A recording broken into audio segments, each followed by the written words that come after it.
Bismillahirrahmanirrahim. Assalamualaikum warahmatullahi wabarakatuh.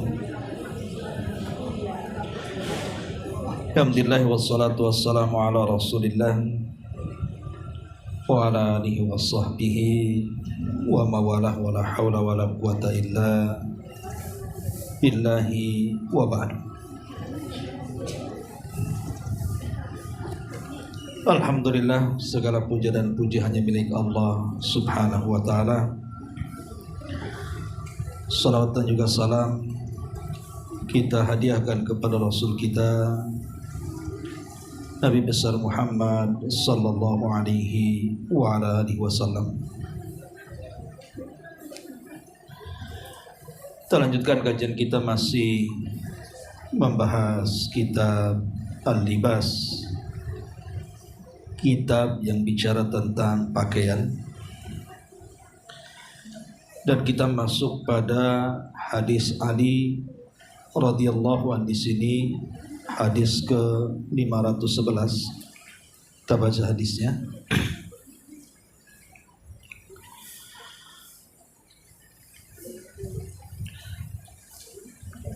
Wa an Ali radhiyallahu anhu qala kasanin Nabi sallallahu alaihi wasallam hullatan siyara fa kharajtu fiha fa ra'aitul ghadaba fi wajhihi fa syaqqaqtuha baina nisa'i muttafaqun alaihi. Dari Ali radhiyallahu anhu, dia berkata, Nabi sallallahu alaihi wasallam pernah memberiku pakaian dari campuran sutra.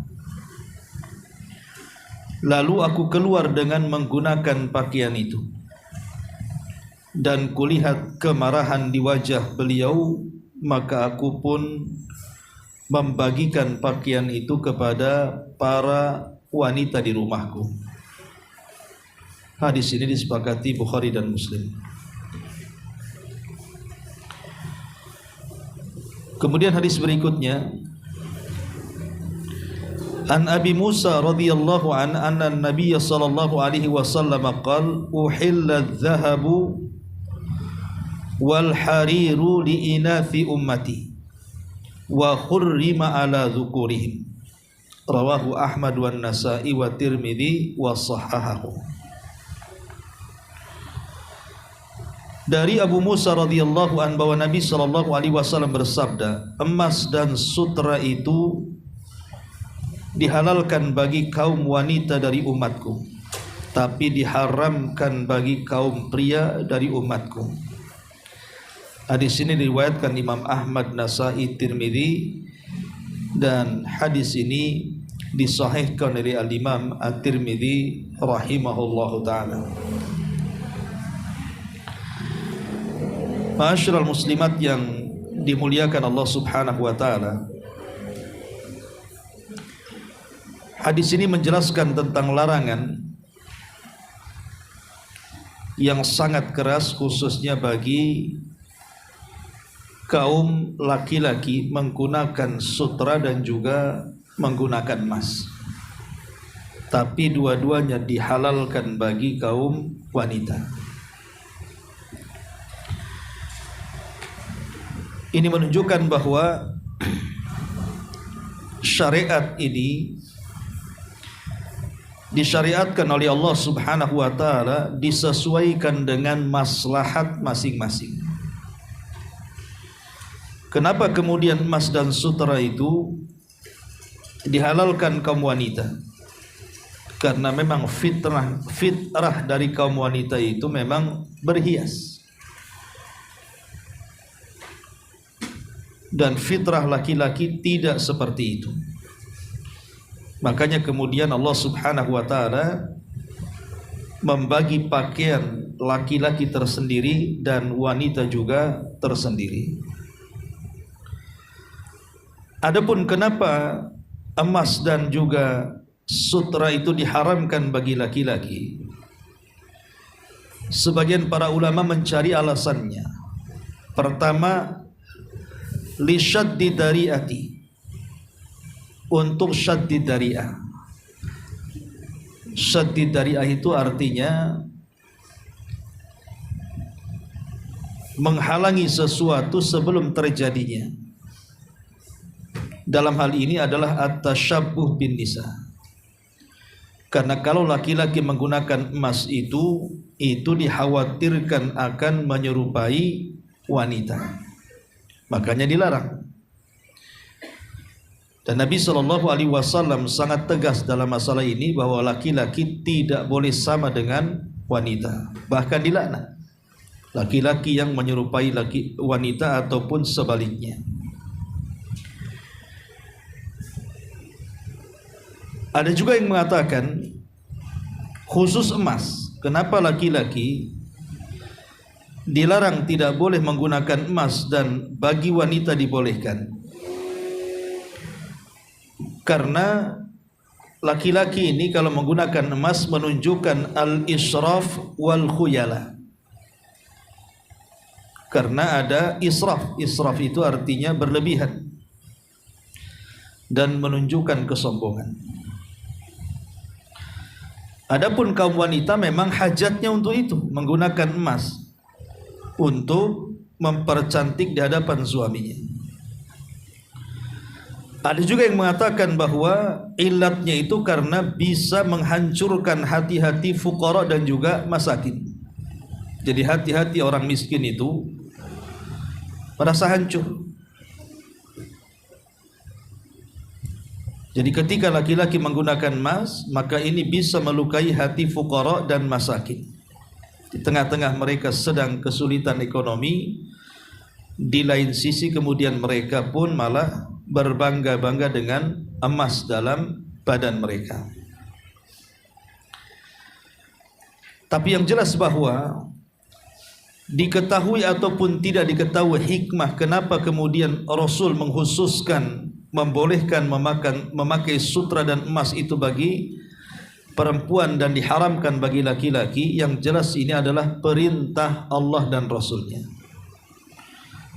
Kalau sudah perintah Allah berarti setiap pelarangan pasti membawa madarat dan setiap perintah itu pasti membawa maslahat. Ini sudah yakin, ya. Kalau sudah ada larangan pasti di dalamnya ada madaratnya. Kalau ada perintah berarti di situ ada maslahatnya. Nah, ketika kemudian laki-laki dilarang untuk menggunakan emas ataupun kain sutra, berarti memang ada madaratnya di situ. Tapi kalau bagi wanita memang dirukhsahkan, artinya ada keringanan karena memang disesuaikan dengan fitrah kaum wanita. Ma'asyiral muslimat yang dimuliakan Allah Subhanahu wa taala, apalagi kalau kita melihat sisi yang lain tentang penyakit hati. Bisa saja mungkin dengan menggunakan emas itu bagi laki-laki itu bisa menjadikan dia sombong, menjadikan dia ujub.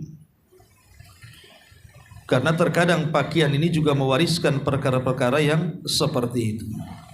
Atau justru dikhawatirkan dia memiliki sifat al-unutha, keperempuanan, dikhawatirkan mungkin jadi ya semacam banci dan yang semacamnya. Taib, itu diantara faedah diantara hadis yang kita baca di sini. Kemudian masuk hadis berikutnya. Nabi SAW bersabda dari hadis Imran ibn Husain radhiyallahu anhuma, anna Rasulullah sallallahu alaihi wasallam qala innallaha yuhibbu idza an'ama ala abdihi an yara athara ni'matihi alaihi. Dari Imran ibn Husain radhiyallahu an, Nabi sallallahu alaihi wasallam bersabda, sungguh Allah sangat senang bila memberikan satu nikmat kepada hambanya, dia melihat bekas nikmatnya itu pada dirinya.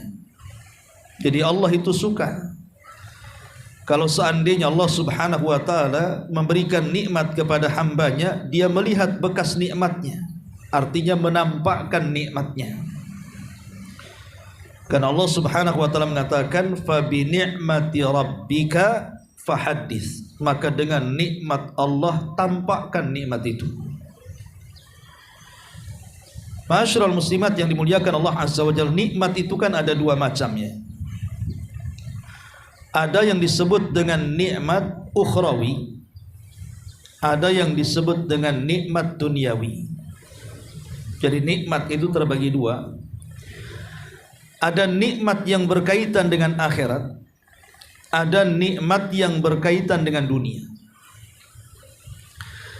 Adapun nikmat yang berkaitan dengan akhirat, ya seperti contohnya hidayah. Hidayah itu nikmat yang paling besar yang Allah Subhanahu wa taala anugerahkan kepada kita. Makanya penduduk sorga ketika masuk ke dalam sorga, mereka sangat bersyukur dengan hidayah. Apa ucapan penduduk sorga? Alhamdulillahilladzi hadana lihada wa ma kunna linahtadiya laula an hadanallah. Segala puja dan puji hanya milik Allah yang telah memberikan hidayah Islam. Sebab kalau seandainya bukan karena hidayah Islam, tentu kami akan tersesat. Jadi hidayah Islam itu sebuah nikmat yang harus disyukuri. Kemudian di sana ada hidayatul iman. Lebih khusus lagi, ada hidayatul Islam dan ada hidayatul iman. Kemudian di sana juga ada namanya nikmat iman, nikmat ilmu. Jadi ilmu juga bagian daripada nikmat ukhrawi. Karena dengan ilmu itu kita bisa beribadah kepada Allah Subhanahu wa taala. Termasuk amal soleh. Amal soleh itu bagian daripada nikmat ukhrawi. Ibu bisa sholat, bisa puasa, bisa sedekah, bisa ngaji, bisa zikir, bisa baca Quran. Itu bagian daripada nikmat Allah yang besar. Karena banyak di antara kaum muslimin yang mereka tidak dapat nikmat ini. Ada yang masih tidak sholat, ada yang masih tidak baca Quran, ada yang malas hadir di majelis ilmu, ada yang malas berzikir, dan begitu seterusnya. Jadi kalau seandainya Allah berikan kemudahan untuk beramal soleh, bersyukurlah. Artinya Allah masih berikan taufik kepada kita. Termasuk juga kita bisa al-amru bil ma'ruf wa nahyu anil munkar. Kita bisa mengajak orang untuk berbuat baik, mencegah manusia dari kemungkaran. Itu sebuah nikmat. Karena ada orang yang sampai tingkat dayus, membiarkan kemaksiatan di hadapannya itu tidak dilakukannya dengan cara mencegahnya. Maka kalau orang masih bisa diberikan oleh Allah kemampuan untuk mengajak manusia kepada kebaikan, mencegah kemungkaran, itu sebuah nikmat yang Allah anugerahkan kepada kita. Dan banyak lagi. Itu namanya nikmat ukhrawi namanya. Lah di sana ada nikmat duniawi yang harus disyukuri juga, seperti Allah berikan ibu kesehatan. Alhamdulillah kita masih diberikan kesehatan. Orang lain diberikan banyak penyakit, ibu masih sehat walaupun usianya sudah tua umpamanya kan. Ataupun nikmat pakaian. Allah Subhanahu wa taala masih memberikan nikmat pakaian kepada kita, sehingga dengan pakaian ini kita bisa menutup aurat kita. Maka bersyukurlah kita masih diberikan pakaian. Karena ada saudara-saudara kita yang di hutan-hutan itu masih belum menggunakan pakaian. Kemudian juga nikmat jabatan. Jabatan itu nikmat, kepemimpinan itu nikmat. Maka bersyukurlah orang yang diberikan jabatan dan juga kepemimpinan, gunakan jabatan itu di jalan Allah Subhanahu wa taala. Kemudian juga harta. Harta itu bagian nikmat yang Allah anugerahkan kepada kita. Maka kalau masih dimudahkan untuk mencari rezeki, masih dimudahkan untuk bisa mencari usaha untuk kehidupan, maka bersyukurlah. Kemudian juga nikmat makanan, minuman, ini juga bagian nikmat duniawi. Alhamdulillah masih bisa makan, masih bisa minum. Termasuk juga Allah berikan bentuk yang baik kepada kita. Mungkin laki-laki yang tampan, wanita yang cantik, dan begitu seterusnya. Lah itu semua disebut nikmat duniawi. Lah nikmat-nikmat ini disebutkan dalam hadis yang kita bahas di sini bahwa Allah Subhanahu wa taala itu suka kalau seandainya nikmat itu ditampakkan. Maka di sini Allah Subhanahu wa taala mengatakan innallaha yuhibbu idza an'ama ala abdihi nikmatan an yara athara nikmatihi alaihi. Jadi Allah itu suka terhadap hamba yang diberikan nikmat kemudian dia menampakkan nikmatnya. Maksudnya menampakkan nikmat itu apa? Ya. Kalau seandainya Allah Subhanahu wa taala diberikan nikmat ukhrawi umpamanya, nikmat akhirat seperti hidayatul Islam. Apa sih makna Islam itu? Maka di antara kandungan Islam itu adalah Islam itu man salimal muslimuna min lisanihi wa yadihi. Jadi orang dikatakan Islam itu adalah orang yang selamat orang lain dari lisannya dan dari tangannya. Sehingga bentuk menampakkan nikmat Islam itu jangan mengganggu orang lain. Tampakkan, jaga lisannya, jangan menyakiti orang, jangan menggibah orang, jangan membenci orang, jangan kemudian mengadu domba orang dan begitu seterusnya. Itu bentuk menampakkan nikmat Islam, membawa keamanan. Ataupun tidak mencuri barang orang, tidak mengambil hak orang dan begitu seterusnya. Jadi tampakkan. Kalau ibu-ibu punya ilmu, tampakkan dengan ilmunya. Ajak orang untuk berdakwah, ajak orang untuk ke majelis ilmu, ajak orang untuk sholat, ajak orang untuk ngaji dan begitu seterusnya. Jadi tampakkan, kalau punya ilmunya tampakkan dengan ilmunya, ajarkan ilmu itu kepada orang. Pamannya ibu hanya bisa ngaji gitu ya, maka ajarkan orang-orang yang di bawah ibu supaya bisa ngaji. Dan begitu seterusnya, termasuk juga amal saleh. Tampakkan amal saleh ini.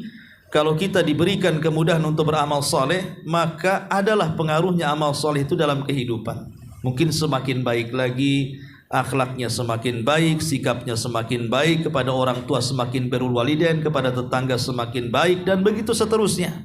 Lah itu kalau berkaitan dengan nikmat ukhrawi, tampakkan. Karena Allah suka kalau seandainya ketika Allah berikan nikmat, dia menampakkan nikmat itu. Tapi kalau urusan dunia juga kurang lebih. Kalau seandainya Allah Subhanahu wa taala memberikan kepada kita kesehatan, pakaian, jabatan, harta dan yang semacamnya, tampakkan nikmat-nikmat itu.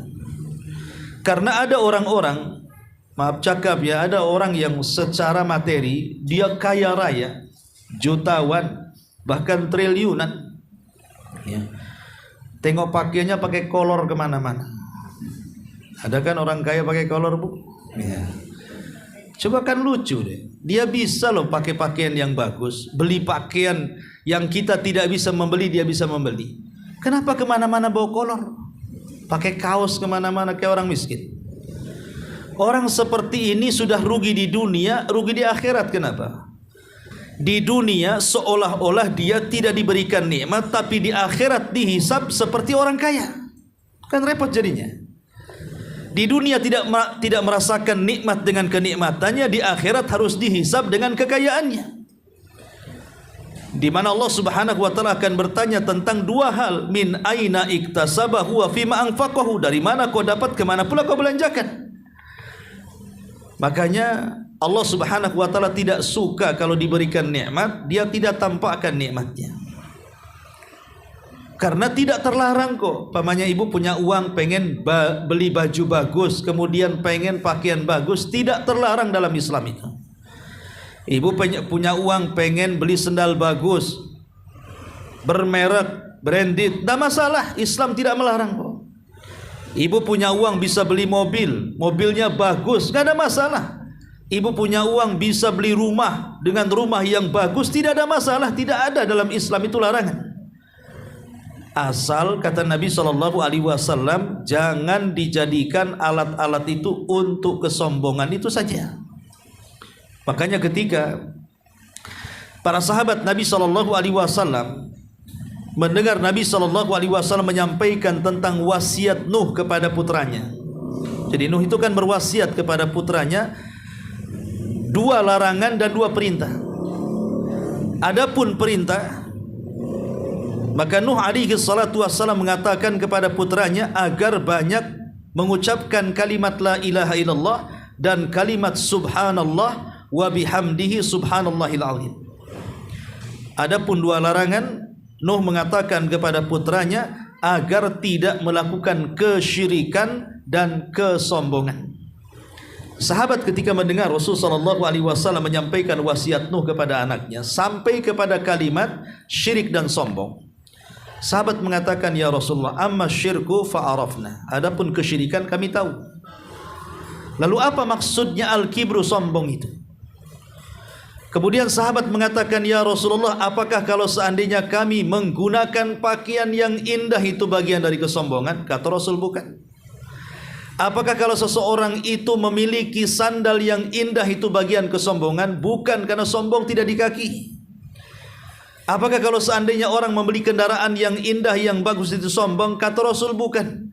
Apakah kalau seandainya seorang itu memiliki teman yang baik dalam majlis itu sebuah kesombongan? Bukan. Kemudian Rasul mengatakan, al-kibru batrul haq wa ghamdun nas. Sombong itu ketika seseorang menolak kebenaran dan merendahkan orang lain. Itulah sombong artinya. Jadi kalau seandainya nih Allah berikan keluasan rizki lah, ibu mampu membeli segalanya, beli saja. Jangan sampai kemudian harta itu disimpan dan tidak dinikmati untuk ibu dan keluarga.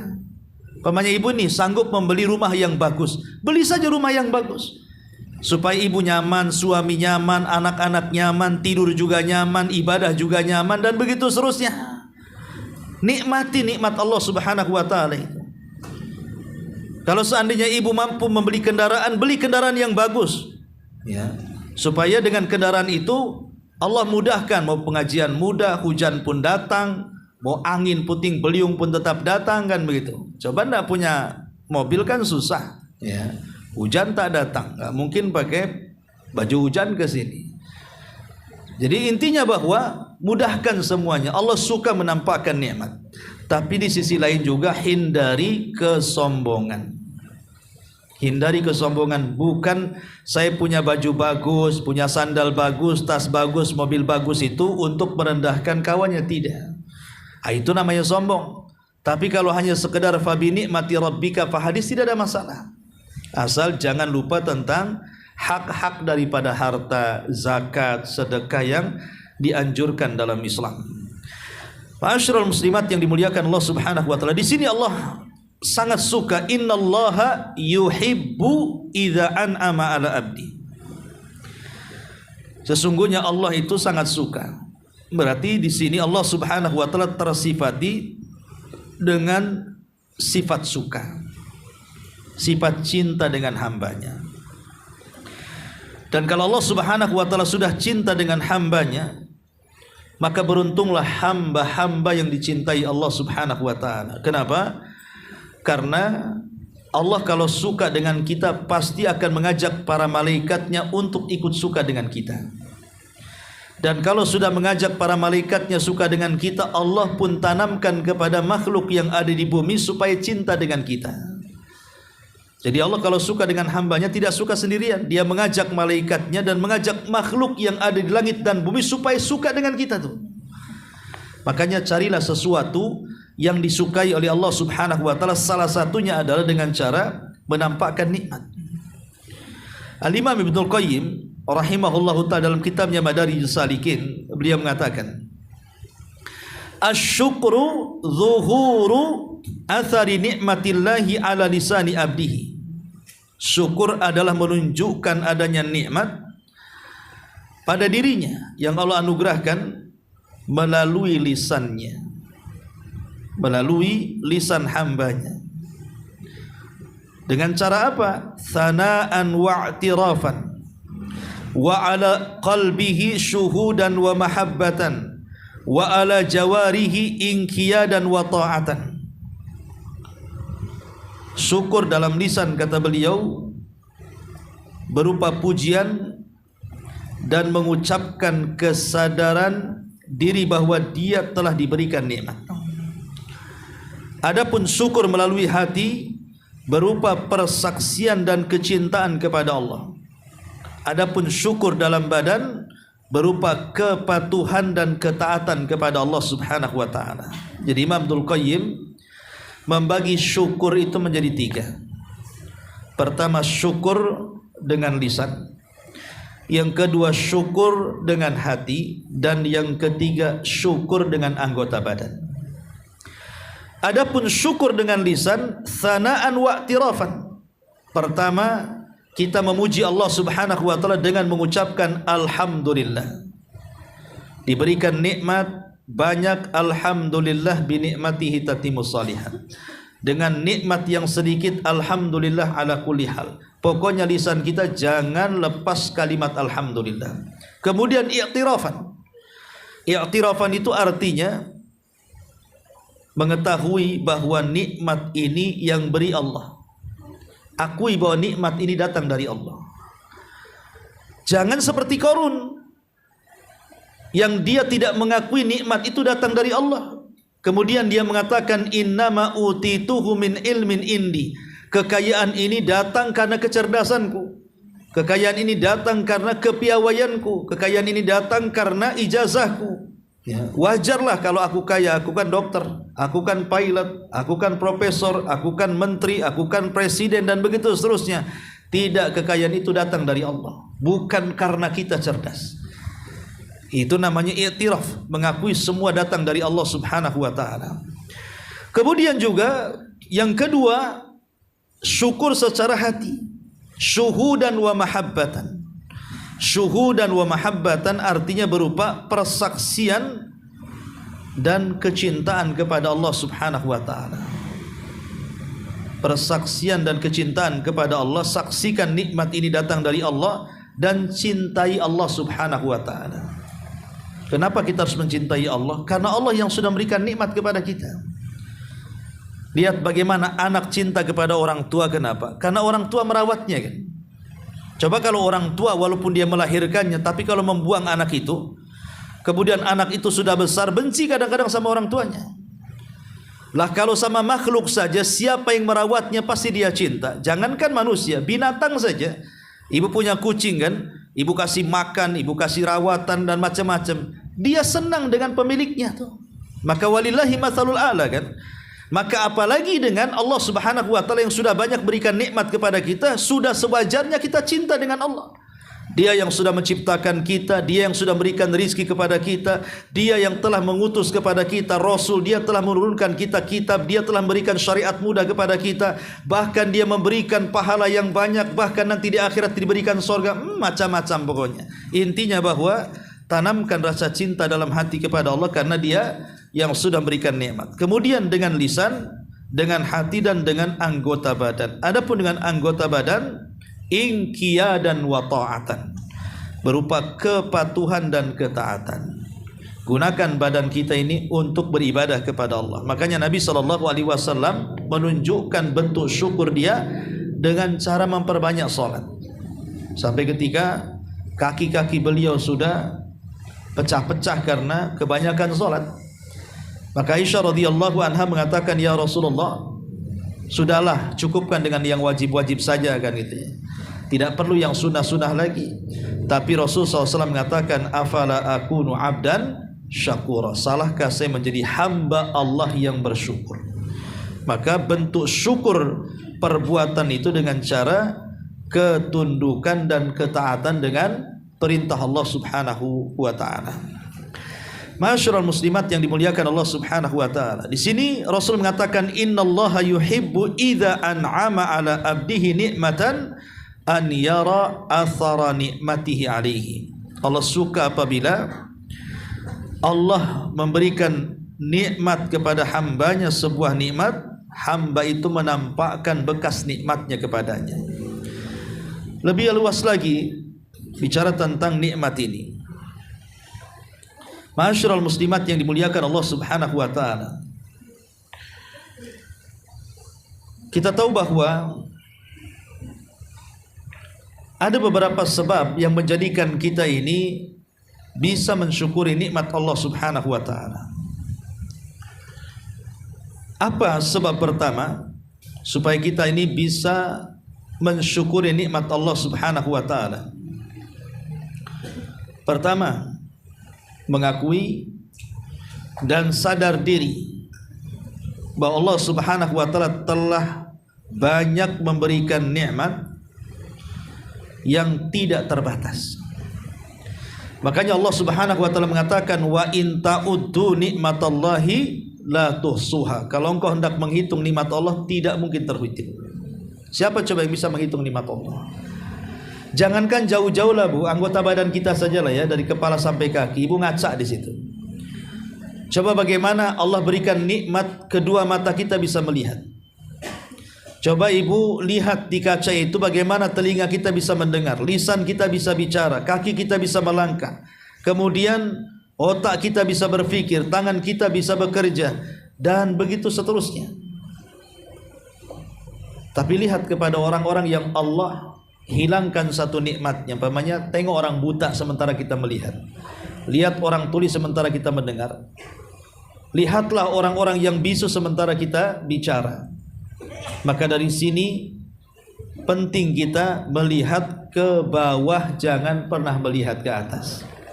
Sebab kalau pernah melihat ke atas tidak akan bersyukur sama sekali. Kemudian yang kedua, setelah kita mengakui dan sadar diri bahwa nikmat Allah itu begitu banyak kepada kita sampai tidak terhingga, dan kalau seandainya dihitung pun tidak akan sanggup menghitungnya ya. Maka yang kedua, senantiasa berterima kasih kepada Allah Subhanahu wa taala.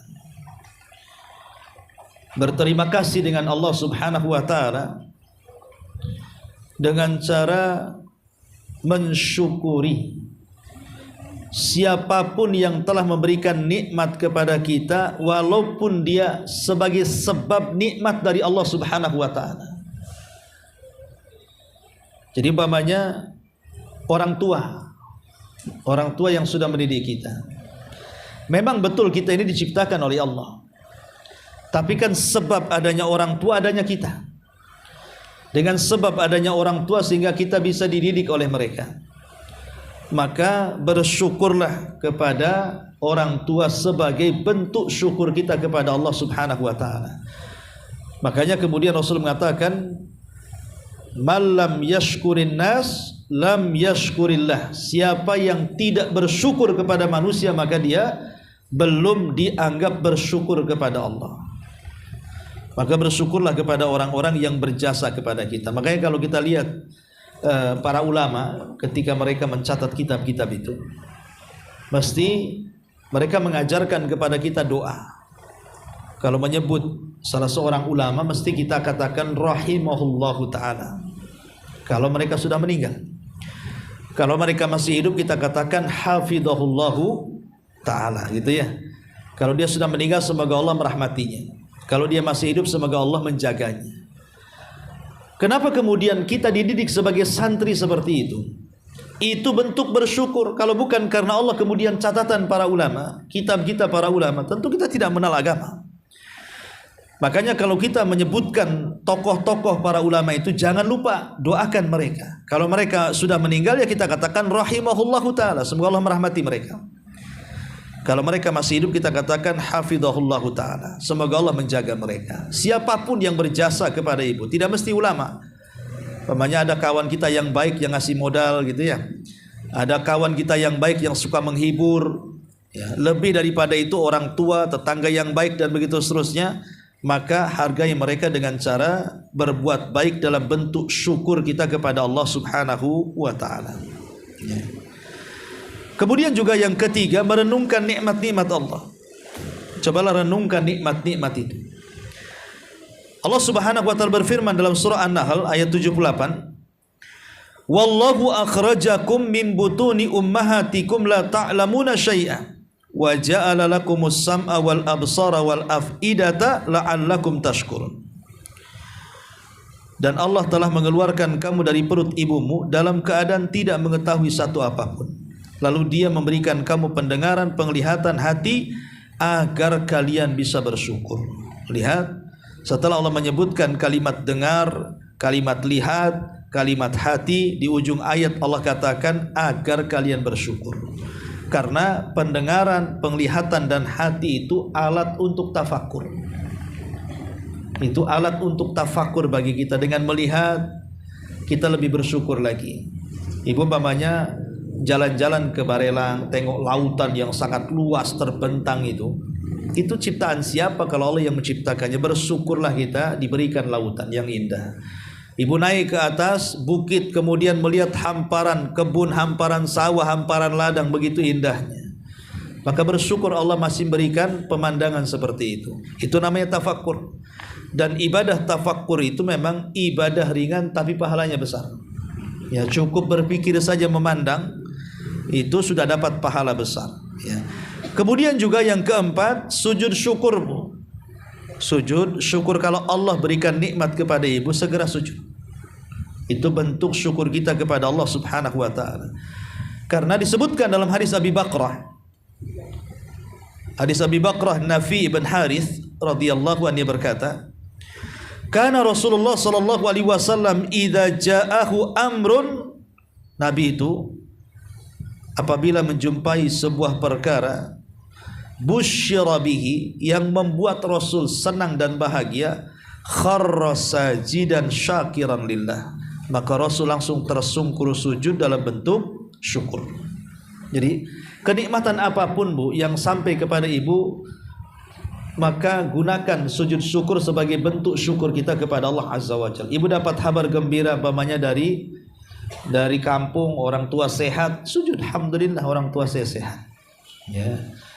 Ibu dapat gembira umpamanya orang tua bisa umrah, alhamdulillah orang tua saya bisa umrah. Apapun ya kenikmatan yang Allah berikan kepada kita, kita bisa balas dengan cara sujud.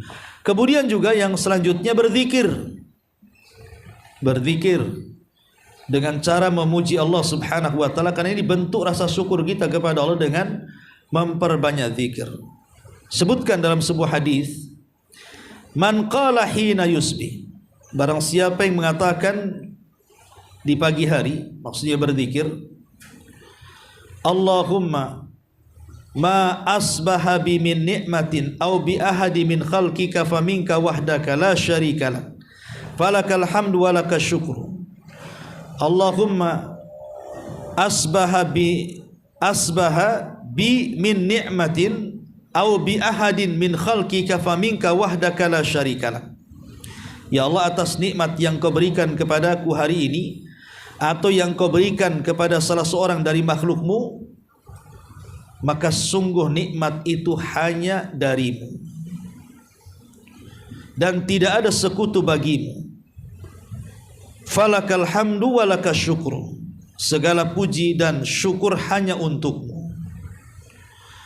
Kemudian Rasul mengatakan, faqad adda syukra yaumihi, maka dia telah memenuhi harinya dengan rasa syukur kepada Allah Azza wa Jalla. Artinya kalau Nabi mengatakan kalau kita mengucapkan kalimat ini di pagi hari, ya tidak mesti bahasa Arabnya lah kalau ibu tidak paham. Pamannya ibu hanya mengatakan, ya Allah, atas nikmat yang kau berikan kepadaku hari ini atau yang engkau berikan kepada salah seorang dari makhlukmu, maka sungguh nikmat itu hanya darimu dan tidak ada sekutu bagimu, segala pujian dan syukur itu hanyamu, hanya milikmu.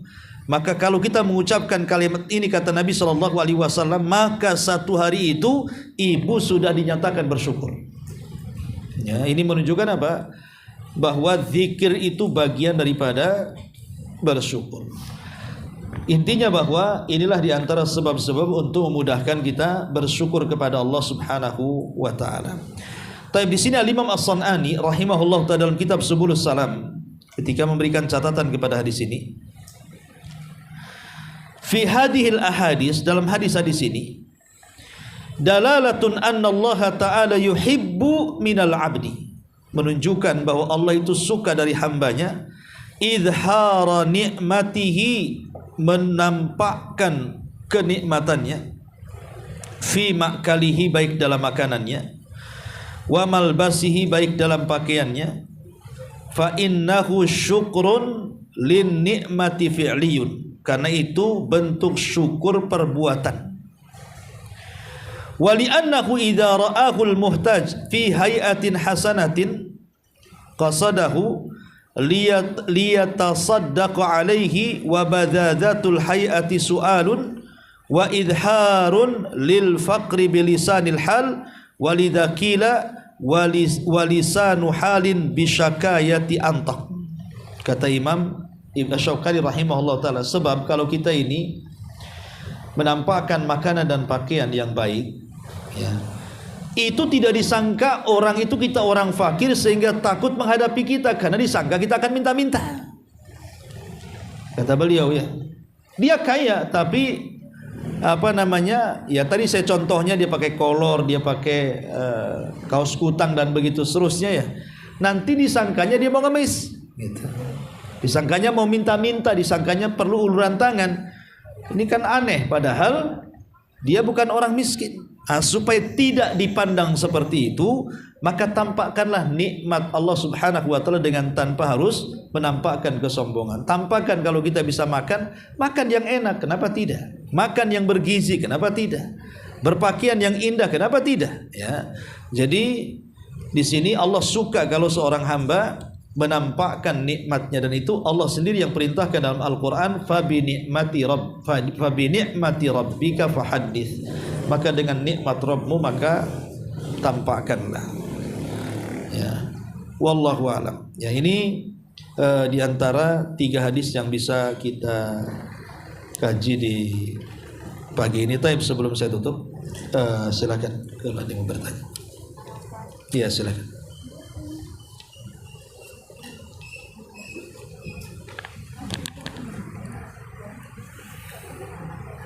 Ada mic-nya?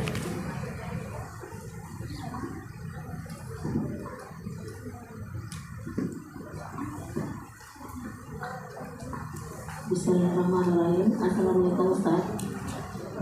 Ya, waalaikumsalam. Ana ingin bertanya, dalam bersyukur, dalam bentuk bersujud, apakah dalam kita mendapatkan nikmat itu ketika kita tiba-tiba bersujud itu, apakah harus ada itu wudu atau spontanitas gitu, Ustaz? Assalamualaikum. Waalaikumsalam. Iya, untuk sujud syukur itu berbeda dengan sujud yang lainnya. Pertama, sujud syukur itu hanya dilakukan 1 kali, ya. Lain dengan sujud dalam sholat kan dilakukan 2 kali kan, ada duduk di antara 2 sujud. Tapi sujud syukur tidak. Jadi ketika mendapatkan kabar tentang sebuah kebaikan, langsung sujud 1 kali. Apakah ada bacaan-bacaan dalam sujud syukur itu? Ya. Ada yang mengatakan tidak ada bacaan, ya sujud-sujud saja dalam bentuk syukur kita kepada Allah. Yang kedua, kalaupun ada bacaan, ambillah bacaan-bacaan yang umum dalam sujud. Subhana rabbiyal a'la. Nah, itu kalau memang mau membaca sesuatu. Tapi sebagian para mengatakan tidak, cukup sujud saja dalam bentuk syukur kita kepada Allah Subhanahu wa taala.